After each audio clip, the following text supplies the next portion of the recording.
আসসালামু আলাইকুম সবাইকে। গতকাল একটা নতুন মুভি দেখেছিলাম। মুভির নাম ছিল মহারাজ। তো এটা হিন্দু সম্প্রদায়ের মানুষের ধর্মীয় এবং এটা বাস্তব একটা সত্যি কাহিনীকেই মুভি করেছে ওই গল্প থেকে নিয়ে।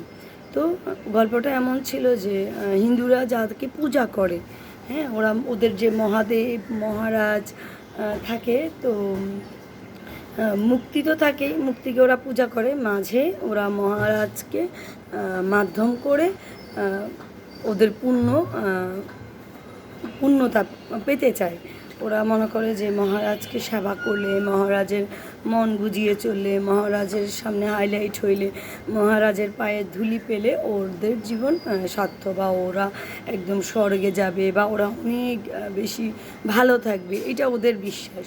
তো যার জন্য যেটা হতো, মহারাজ একজন মানুষ ছিল। সে তাকে হয়তো দায়িত্ব দেওয়া হয় এই মন্দিরে থাকার।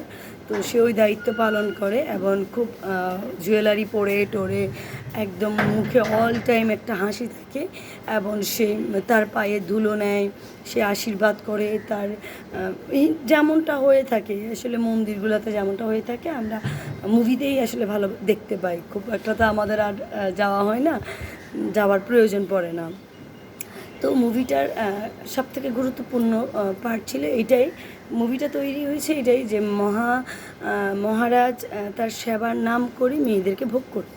সেটা মেয়ে, একটা শিশু মেয়ে, মহিলা, বৃদ্ধ, মানে সবাই তার শিকার হতো। তার যাকেই ভালো লাগতো তাকেই ডাকতো, এবং সেটা হতো কি সেবা। সবাই তাকে মানে খুব, মেয়েটা যাচ্ছে, মেয়েটাও খুব খুশি হয়ে যেত, আবার মেয়েটাকে খুব জোর করে পাঠাতো পারিবারিকভাবে হোক, মানে ওদের ভিতরে যে তোমার তো ভাগ্য খুলে গেল, তোমার সেবা চাচ্ছে, তুমি অনেক ভাগ্যবতী, এটা বলে মেয়েটাকে দিত, এবং যা যা চাইতো তাই দিত, এবং যেভাবে বলতো সেভাবে করতো। তো এটা খারাপ লাগতো স্বাভাবিকভাবে, অনেকেরই খারাপ লাগতো, কিন্তু ভালো মনে করেই এটা মেনে নিত। তো এমন হতো যে বিয়ের আগে প্রত্যেক মেয়েকে ওই মহারাজ শিক্ষা দিত, যে শিক্ষাগুলো হাজব্যান্ড থেকে মানে পাওয়ার আগে উনি শিক্ষা দিবেন। তো ওটা ওনাদের সম্প্রদায়, মানে ওনার কাছে ওইটা পুণ্যের কাজ ছিল। তো যে নায়কের কাছে এটা নায়িকার সাথে এটা ঘটে।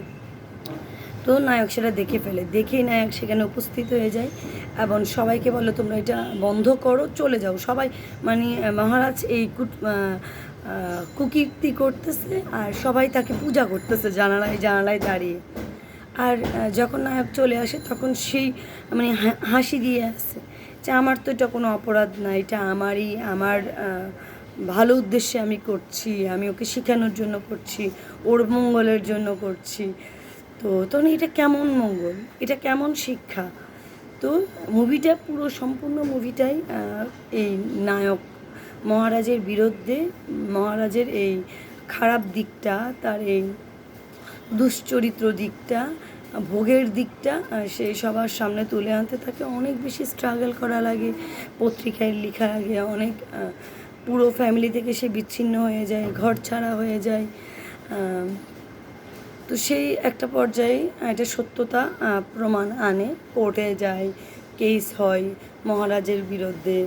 তারপরে কিন্তু পুরো মুভিটা জুড়ে মহারাজের মুখে অল টাইম মিষ্টি একটা হাসি ছিল, এবং নিষ্পাপ একটা চাহনি ছিল যে সে নিষ্পাপ।